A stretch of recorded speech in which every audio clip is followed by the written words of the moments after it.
ನೋಡಿ, ಪಾಕಿಸ್ತಾನ್ ಜಿಂದಾಬಾದ್ ಅಂತ ಕೂಗಿದರಂಥ ಘೋಷಣೆಯ ಪರವಾಗಿ ಕಾಂಗ್ರೆಸ್ನವರು ಇದ್ದರು. ನೇರವಾಗಿ ಪಾಕಿಸ್ತಾನ್ ಜಿಂದಾಬಾದ್ ಅಂತ ಕೂಗಿಲ್ಲ ಅನ್ನೋಂಥ ಮಾತನ್ನು ಡಿ ಕೆ ಶಿವಕುಮಾರ್ ಅವರಿರ್ಬೋದು, ಪ್ರಿಯಾಂಕಾ ಖರ್ಗೆ ಇರ್ಬೋದು, ಲಕ್ಷ್ಮೀ ಹೆಬ್ಬಾಳ್ಕರ್ ಇರ್ಬೋದು, ಅವ್ರು ಹೇಳಿದ್ದಾಗ ಒಬ್ಬ ಕಾಂಗ್ರೆಸ್ ನಾಯಕರು ಕೂಡ ಖಂಡನೆ ಮಾಡಲಿಲ್ಲ. ಅವ್ರಿಗೆ ಕೂಗೇ ಇಲ್ಲ ಅಂತ 10 ಬಾರಿ ನಾನು ಕೇಳಿದ್ದೀನಿ. ಕೂಗಿಲ್ಲ ಅನ್ನೋಂಥ ಮಾತನ್ನು ಕೂಡ ಕಾಂಗ್ರೆಸ್ ನಾಯಕರು ಹೇಳಿದರು. ಇದು ಅವರ ಮನಸ್ಥಿತಿ. ಕೇವಲ ಮುಸಲ್ಮಾನರು ವೋಟ್ ಬೇಕು ಅನ್ನೋಂಥ ಒಂದೇ ಕಾರಣಕ್ಕೆ ಪಾಕಿಸ್ತಾನ್ ಪರ ಇರೋಂಥ ವ್ಯಕ್ತಿಗಳಿಗೂ ಕೂಡ ನಾವು ಬೆಂಬಲ ಕೊಡ್ತೀವಿ ಅನ್ನೋಂಥ ರಾಜ್ಯ ಸರ್ಕಾರದ ಮಂತ್ರಿಗಳಿರೋದಲ್ಲ, ಇದು ನಮ್ಮ ಕರ್ನಾಟಕ ರಾಜ್ಯದ ದೌರ್ಭಾಗ್ಯ. FSL ರಿಪೋರ್ಟ್ ಬರಲಿ, SFL ರಿಪೋರ್ಟ್ ಬರಲಿ ಅಂತ ಕೂಗಿದಂಥ ವ್ಯಕ್ತಿಗಳು ಇವಾಗ ಏನು ಹೇಳ್ತಾರೆ? ಪರಮೇಶ್ವರ್ ಅವರು ತುಂಬ ಸ್ಪಷ್ಟವಾಗಿ ಹೇಳಿದ್ದಾರೆ, FSL ರಿಪೋರ್ಟಲ್ಲಿ ಪಾಕಿಸ್ತಾನ್ ಜಿಂದಾಬಾದ್ ಅಂತ ಕೂಗಿದ್ದಾರೆ, ಅವ್ರನ್ನ ಅರೆಸ್ಟ್ ಮಾಡ್ತಿದ್ದೀವಿ ಅಂತ. ಮಾನ್ಯ ಮುಖ್ಯಮಂತ್ರಿ ಸಿದ್ದರಾಮಯ್ಯನವರು ಕೂಡ ತುಂಬ ಸ್ಪಷ್ಟವಾಗಿ ಹೇಳಿದ್ರು, ಅಂಥ ವ್ಯಕ್ತಿಗಳನ್ನ ನಾವು ಬಿಡೋದಿಲ್ಲ, ರಾಷ್ಟ್ರದ್ರೋಹಿ ವ್ಯಕ್ತಿಗಳನ್ನು. ನಾನು ನಿಜಕ್ಕೂ ಗೃಹ ಮಂತ್ರಿಗಳನ್ನು ಮತ್ತು ಮುಖ್ಯಮಂತ್ರಿಗಳನ್ನ ಅಭಿನಂದನೆ ಸಲ್ಲಿಸ್ತೇನೆ.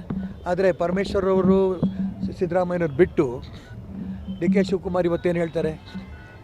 FSL ರಿಪೋರ್ಟ್ನಲ್ಲಿ ಪಾಕಿಸ್ತಾನ್ ಜಿಂದಾಬಾದ್ ಅಂತ ಕೂಗಿದ್ದು ಹೌದು ಅಂತ ಹೇಳಿದಕ್ಕೆ ಹೇಳ್ತಾರೆ. ಅದೇ ರೀತಿ ಲಕ್ಷ್ಮೀ ಹೆಬ್ಬಾಳ್ಕರ್ ಅವರು ಪಾಕಿಸ್ತಾನ್ ಜಿಂದಾಬಾದ್ ಅಂತ ಕೂಗಿದೆ ಅಂತ FSL ರಿಪೋರ್ಟ್ ಬಂದಿದ್ದಕ್ಕೆ ಕೇಳ್ತಿದ್ದಾರೆ. 10 ಬಾರಿ ಭಾಳ ಜೋಶ್ ಮಾತಾಡಿದ್ರು ಪ್ರಿಯಾಂಕಾ ಖರ್ಗೆ ಅವರು. ನಾನು ಅದಕ್ಕೋಸ್ಕರ ಹೇಳಿದೆ, ಮಲ್ಲಿಕಾರ್ಜುನ್ ಖರ್ಗೆ ಅಂತ ವ್ಯಕ್ತಿಗೆ ಪ್ರಿಯಾಂಕಾ ಖರ್ಗೆ ಅಂತ ಮಗ ಹುಟ್ಟಿರೋದೇ ಒಂದು ತೊಂದರೆ ಅಂತ, ಅನ್ಯಾಯ ಅಂತ ಅವರು ಭಾಳ ಜೋರಾಗಿ ಹೇಳಿದ್ರು. ಯಾವುದೇ ಕಾರಣಕ್ಕೂ ಪಾಕಿಸ್ತಾನ್ ಜಿಂದಾಬಾದ್ ಅಂತ ಕೂಗಿಲ್ಲ ಅಂತ ಹೇಳಿದಂಥ ವ್ಯಕ್ತಿ ಇವತ್ತೇನು ಅದಕ್ಕೆ ಉತ್ತರ ಕೊಡ್ತಾರೆ? ಇದ್ರ ಜೊತೆಗೆ ಕೂಗಿದಂಥ ವ್ಯಕ್ತಿಗಳಲ್ಲಿ A1, A2, A3 ಇದ್ದಂಥರಲ್ಲಿ A2 Munawar ಒಬ್ಬ ರಾಷ್ಟ್ರದ್ರೋಹಿ ಅನ್ನೋದನ್ನು ಈಗಾಗಲೇ FIR ಹಾಕಿ ಅವನು ಹುಡುಕ್ತಾ ಇದ್ದ ರಾಜ್ಯ ಸರ್ಕಾರ. ಅವನು ಕುಟುಂಬ ಸಮೇತ ನಾಪತ್ತೆಯಾಗಿ ಓಡೋಗಿದ್ದಾನೆ.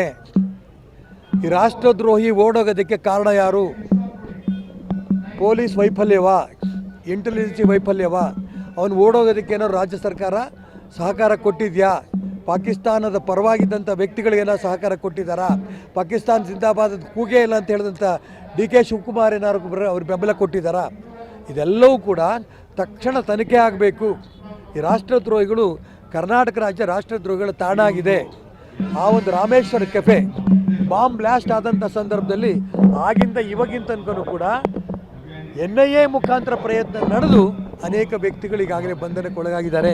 ಅಂದರೆ ಬಾಂಬ್ ಹಾಕೋದಿರ್ಬೋದು, ಪಾಕಿಸ್ತಾನ್ ಜಿಂದಾಬಾದ್ ಅಂತ ಕೂಗೋದಿರ್ಬೋದು, ಕರ್ನಾಟಕ ರಾಜ್ಯದಲ್ಲಿ ಮಾಮೂಲಿ ಆಗೋಂಥ ಪರಿಸ್ಥಿತಿ ಬಂದಿರೋದು ನಿಜಕ್ಕೂ ರಾಜ್ಯದ ಜನತೆಗೆ ಒಂದು ರೀತಿ ಅಪಮಾನ. ತಕ್ಷಣ ನಾನು ಹೇಳ್ತೀನಿ ರಾಜ್ಯದ ಮುಖ್ಯಮಂತ್ರಿಗಳಿಗೆ, ಈ ರೀತಿ ಯಾರು ಈ ಒಂದು ಪಾಕಿಸ್ತಾನ್ ಜಿಂದಾಬಾದ್ ಅಂತಿರ್ಬೋದು, ಬ್ಲಾಸ್ಟ್ ಮಾಡಿದಂಥ ವ್ಯಕ್ತಿಗಳಿರ್ಬೋದು, ಅವರ ಬೆಂಬಲಕ್ಕೆ ನಿಂತರಂಥ ಸಚಿವ ಸಂಪುಟರಿರ್ಬೋದು, ಇವ್ರ ಬಗ್ಗೆ ಕ್ರಮ ಕೈಗೊಳ್ಳಬೇಕು. ಈ ಒತ್ತಾಯನ ಈ ಸಂದ್ ಮಾಡೋಕ್ಕೆ ಇಷ್ಟಪಡ್ತೀನಿ. ಬೆಂಗಳೂರಿನಿಂದ ಮಂಗಳೂರುವರೆಗೆ, ಬೀದರ್ನಿಂದ ಚಾಮರಾಜನಗರದವರೆಗೆ ನಿಮ್ಮ ಸುದ್ದಿ ನಿಮ್ಮದೇ ಭಾಷೆಯಲ್ಲಿ ಕರ್ನಾಟಕ ತಕ್.